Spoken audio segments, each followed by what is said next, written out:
We continue now at the top of Daf Peichesom and Beis in Mesechet Yevamos. This is Yevamos Daf 88b. On the previous Zamad, Rav had said, let's say you have a situation where a woman remarries based on the testimony of two witnesses who say her husband is dead. Then her husband returns, but they don't recognize him. No one recognizes this individual, but two witnesses say, no, this is her husband. And so now you essentially have a case of 2 against 2. Now Rav said she can stay married to the second husband, but the Gemara now questions that. This should be a situation of 2 against 2.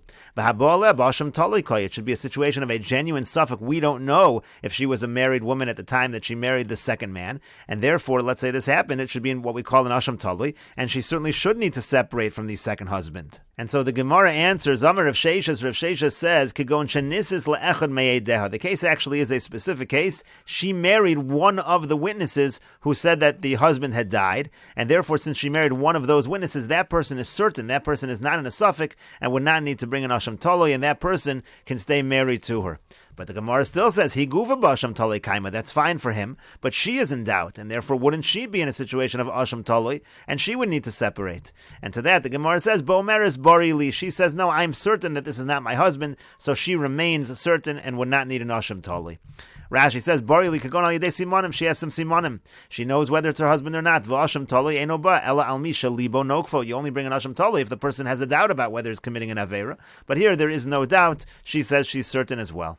And the Gemara continues, Ihachi if so my lememra. So then what's the chiddush? That seems so obvious. If she is certain that this is not her husband, and the person that she married is one of the Edom and is certain that this is not her husband, so if that's the case, what's the chiddush? And the Gemara even clarifies, Afilu Rabbi Menachem Rabbi Yossi, even Rabbi Menachem Rabbi Yossi, who it would seem maybe this would be a chiddush according to his shita that we'll quote in a moment, but lo ka'amar elakashabo Edom v'achar kach nisas, he only said his halacha of stringency if the Edom came first and then she married.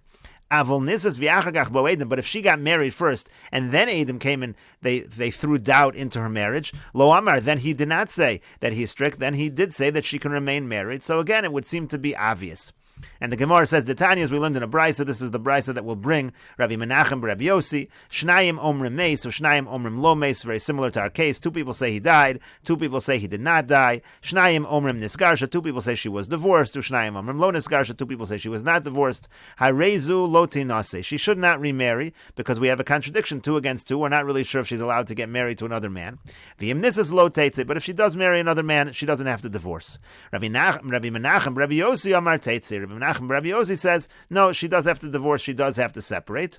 But now we're going to see that even he said, Rabbi Menachem Rabbi Yossi. Rabbi Menachem Rabbi Yossi said, Eimas ani omer teitze. When do I say that she has to divorce?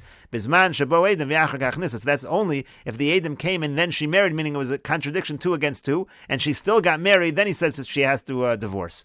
Avol nisas v'achar kach bo Edom. But if she married on account of the first witnesses, and then the second witnesses come, harezu lo teitze, she doesn't have to divorce. So you see clearly, everybody agrees that in a situation where the Edom come after, she does not have to divorce, and therefore in our case as well, it seems obvious, if she is certain, if the person she married is certain, it seems obvious that she can stay married. And Rashi over here explains, Shabo Edom v'amri lo meis, again Edom come and say that the original husband did not die.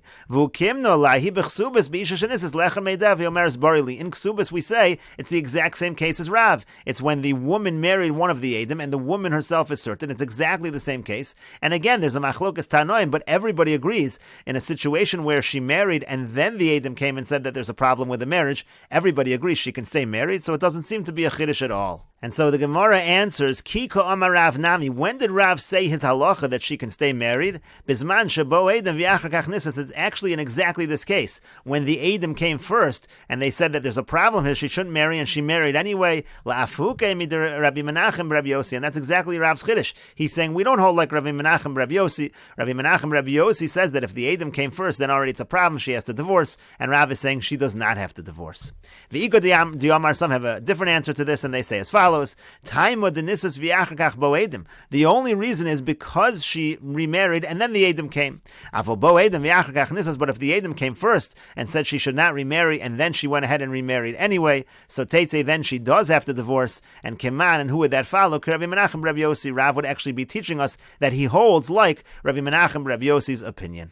And the Gemara continues, Mesiv Rava. Rava asks a question from the following Brisa.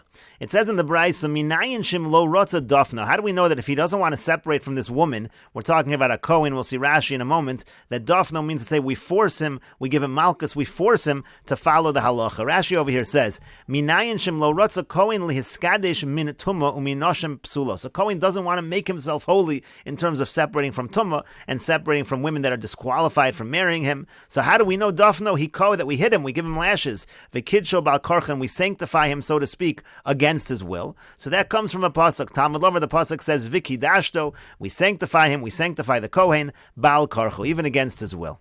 And so the Gemara now wants to clarify what's the case. Hechi Dami, what exactly is the case over here with this Kohen? Rashi says, Hechi Dami, Davadai b'Isser meforsim. Obviously, this is some kind of publicly known Isser that he's violating.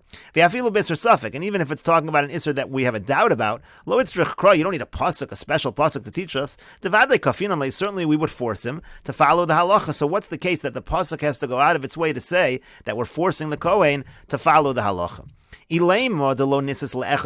the case is where she didn't marry one of her Edim, velo ka'amra barili, and she didn't say, I am certain. In other words, the case where there really is, there are two witnesses saying, there's a problem over here, and if you're going to say it's a case where they're not certain, so tzricha l'meimar, the dafna, do we even need to say that we force him? It's obvious we force in such a case. If you have two witnesses saying this marriage is a problem, and the people getting married themselves are not certain at all, of course we're going to force it.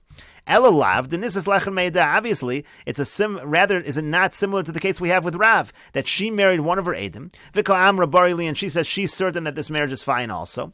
V'katani Dafna, and we're seeing in this brisa not like Rav. We're seeing that we force them to separate. We force them by giving him lashes. Alma Mafkinon Lamine, you see that we separate her from him, and it doesn't seem to be like Rav. Rashi over here explains, Elalav ki gavna. It must be this is our case exactly. The nizis techil echad meida. She got married first to one of her edim. V'yachakach bo edim, and afterwards come along some edim. Shayachai bo'osa shah, that say that no, the original husband was alive at that time that you got married. V'meis, and then he died. V'lo ratz lahotzi mishum zona. Now he doesn't want to divorce her because of zona, even though you have two witnesses over here, and even though it's a situation where again she's certain about it, the person she married is one of the edim, he's certain. V'katani dafno v'kashel rav, and we says over here, Dafna, we force him, and it's a difficulty on Rav. And Rashi points out, now you can't say the case over here is just with one aid, because then we won't need a pasuk. Certainly we're not going to believe one witness in the face of two witnesses. So therefore, again, it must be a situation where Adam came, where it's a situation of two witnesses, and apparently in this case, even though she married one of her Adam, the Adam that were on her side, and it's 2 against 2, apparently we're saying that we do force them to divorce. In this case, it seems to be against Rav. And so the Gemara answers, Isser Kahuna Shani. No, when it comes to an Isser that's related to a Kohen, that's different. We are stricter in that case. In other words, it is a case identical to the case of Rav, where it's 2 witnesses against 2 witnesses. But when it comes to a Kohen, we'd be more strict than in Rav's case. And the Gemara continues, if you want, I could say a second answer. My Dafno, what does it mean, Dafno? It means Dafno be'edim, we force him with edim. Rashi over here explains, Dafno be'edim, Bezdin muzharim litroach achar edim. What's really happening in this case is Bezdin is warned that they have to go find witnesses, lahachish hasarishonim hamatirim osa, that contradict the first witnesses that allowed her to marry, kedei lakadesh hasakohen, in order to sanctify the Kohen, shalo yisana, that he shouldn't marry her. Aval mishanisas, but actually, once she actually does get married, lo say, she would not have to divorce, and it would actually follow what Rav had said. And the Gemara continues with a third answer. If you want, I could say, the case actually is, Adam already came and said that she wasn't allowed to get married, and after they said that, then she got married for Rabbi Menachem, Rabbi Yossi, and then we could say that this brisa follows Rabbi Menachem, Rabbi Yossi, that in such a situation of Bo Adam v'Yachar Kachnissus, she actually does have to get divorced, she has to separate. Rashi over here says, who could go into Bo Adam v'Yachar Kachnissus. It's a case where she got married, but the Adam had come first before she got married, and in this case, even Rav would admit. And the Gemara continues, Ravashi says, what does it mean that she doesn't have to get divorced, that Rav said? We understood that to mean that she's allowed to remain married to the second husband, even though it seems that the first husband is alive.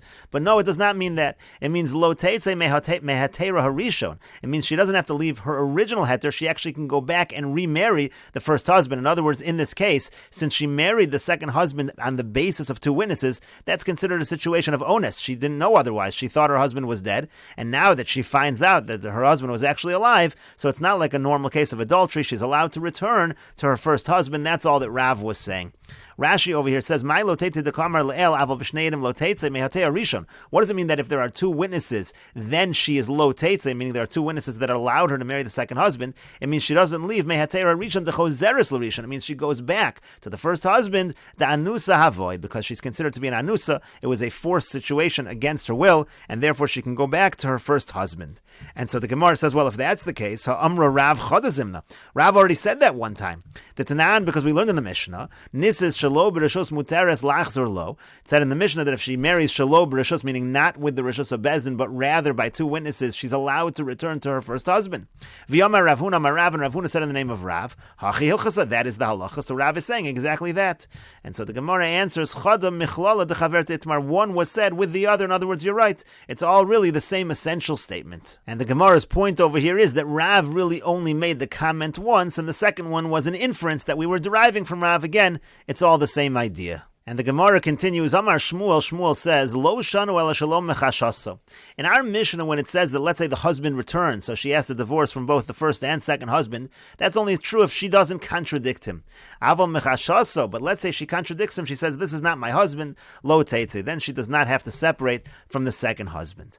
Rashi over here says, Lo shanu masnisin de teitze. Our Mishnah doesn't say that she has to separate, divorce, again, only if she doesn't contradict him, but if she contradicts, then she doesn't have to divorce. And the Gemara now wants to clarify. B'may askinan, what exactly is the case that Shmuel's talking about? Ilema b'beitrei. If we're talking about with the fact that there are two witnesses, as Rashi over here says, Ilema b'beitrei da'amri zebala, two witnesses actually say this is indeed her husband. So if that's the case, so when she contradicts him, who cares? It's her against two witnesses. Why would we believe her against two witnesses? So Ela b'chad, rather the case is there's just one witness that says that this is the husband. So then, the only reason is because she's contradicting the one witness. But let's say she's quiet, she says nothing. Apparently she has to divorce, and we're going to believe this one witness who says that this is her husband. But the Gemara says that doesn't make sense. Anytime where the Torah trusts one witness, like our case over here, when the one witness said the husband was dead, the Torah is believing the one witness. So that counts like two witnesses. And now the one witness that comes later shouldn't stand in the face of two witnesses at all. Rashi over here says, that one witness is counted like two. Like in this case where you're testifying that a woman can remarry, saying that her husband died. Also there's the Eda Sota, we accept one witness to say that she was defiled. So in those cases, we trust the one witness as if it's two witnesses, so the later one witness should be nothing. And so the Gemara answers, Hacha b'may askinan. Here, what are we talking about? Rashi over here says, Hacha d'chi machsha lo nafka. Here, what are we talking about? We say that if she contradicts, she doesn't go out. What exactly is the case over here? The case over here is b'psule edus. We're talking about a case where the people testifying are psule edus. They're generally disqualified from edus. Uchid Reb Nechemia, it follows Rabbi Nechemia. Rashi over here says, b'psule edus askinan. Uliolam betray. We're actually talking over here not with one witness, but we're talking two witnesses that are saying that this is the husband. However, kagon krovim or nashim asu ba'adeh, you have a case where there's psulim, meaning there's relatives, there's women, people who are generally not kosher as witnesses. The amrizeh, when they say this is the husband, the kamajmal on Shmuel, and that's what Shmuel's teaching us here, the azlinon basa rov deos, that we follow the majority. You have a situation of two people coming now contradicting the one person that came earlier, follow the majority. Hoel ve'ein kana edus kshera. Since there is no real edus kshera over here, so you follow the majority, and so that's why in this case, if she says nothing, if she doesn't contradict at all, so then we're going to follow the majority in such a situation. You'll follow the Rov Deos, even though you're dealing with Psule Edus. And like we said, it follows Rabbi Nechemia. What does Rabbi Nechemia say? The Tanya will end in a Bryce. Rabbi Nechemia, Rabbi Nechemia says, Kol makom shemina Torah eid echad. If you have a situation where the Torah believes one witness, halach acha Rov Deos, then you do follow the majority opinion. V'yasu shtei noshim b'ish echad, kishnei anoshim b'ish echad. And we make two women, let's say, a situation of two women and one man, like two men and one man, you follow the majority. Rashi over here says, anytime the Torah trusts one aid, ain din edus bedavar, it means to say there is no halachas of edus over there. But from the fact we're trusting one, it means we're not following the general rules of edus. Therefore, psulim nemanim kiksherim, people who are disqualified are also believed like regular witnesses. And what we're really saying in this case is you follow majority. So let's say you had two women contradicting one man. That would be kishnei anashim b'ishachad, like two men contradicting one man. That they're believed. In other words, you follow majority. Hilkach, therefore, ilu lo bo habal ve'ed omer meis u'shnei psulei edus omrim lo meis. Let's say the husband hadn't come, and one aid said he's dead, and then two people who are disqualified witnesses say he's not dead. Lo navga lo mecheskas eishes ish. She wouldn't leave the presumption of being an eishes ish. We would assume he's not dead. The halach achar rov deos. You would follow for the majority opinion. V'chein kasher bo habal. And the same thing is when the husband comes back. Ve'elu shnei psulei edus imo ha'omrim zeh. Now you have two disqualified witnesses saying this is him. V'hi omer she'ein makeres im zem lav. And she says, I don't know if this is my husband or not. Ki lo michshel lahu. So she's not really contradicting them. Nafka, she goes out. Because you have two people, two women, against the first one who allowed her to remarry, and therefore you follow majority. So she doesn't leave her presumption. But if she were to say, I'm certain, so then she says, I know this is not my husband, so then you can forget about even the first witness. Two people who are disqualified witnesses can't testify against somebody who's presumed to be kosher, even if there were 1,000 of them. Everybody's believed by Isser if it's something they're certain about, unless you have real legitimate testimony against it. Therefore we would ignore the witnesses in that case. In that case, again, when she's certain, she would leave the presumption of being an Eishes Ish based on the testimony of the first witness. And the Gemara continues with a variation of this answer. If you want, I could say another answer. If the original aid who came was actually a qualified aid, an aid kosher in the beginning that said that she could marry. So afilu meyo noshim ke'eid echad, and then even if 100 women come, disqualified witnesses come, that would be equal to eid echad. And hacha b'mayaskinan, but here what's the case? Could go into asya isha meikara. The case is that a woman was the first witness; she was the one witness. But Rabbi Nechemia hachi. According to this answer, you explain Rabbi Nechemia as follows. Rabbi Nechemia Omer, Rabbi Nechemia says, Kol makom shemina Torah eid echad. Anytime the Torah believes one aid, halach achar rov deos, you can follow majority. V'yasu shtei noshim bi'isha achas, and we say that two women against one woman is kishnei anoshim bi'isha echad, is like two men against one man. Avol shtei noshim bi'isha echad, but if it would be two women against one man, kepalga upalga dami, then we actually would treat it as a situation of 50-50. And Rashi over here explains, if you want, I could say if an eid echad kosher came originally, the Amar Meis, and he said that the husband died, even if 100 women came after she had remarried, V'amri lo Meis, and said he did not die, they would be considered like one aid, it would be like one against one, it would be one aid contradicting another, in that case you actually ignore the second one, like Ula says, she would not have to divorce, she could remain married. And even if she was quiet in the face of all this, according to Shmuel, she still could remain married. Now here in our case, where Shmuel said if she's quiet, she does have to divorce, that's if she married on the testimony of one woman from the outset. Therefore, when two come, if she's quiet, you have a majority that you can follow to prohibit her. And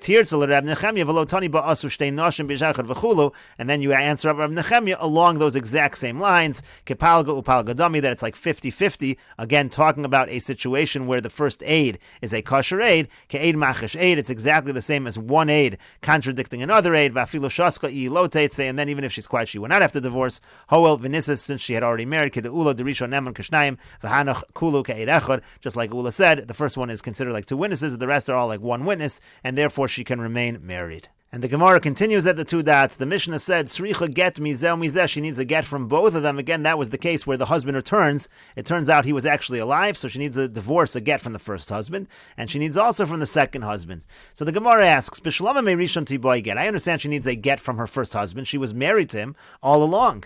Elamisheni amai, but from the second husband, that marriage is not a good marriage, because she was really married to the first husband, so therefore znus bialmo. It's just a regular case of znus. It's like she committed adultery with the second husband. That would not be a kedushin, it would not be a marriage. So why does she need a get from the second man?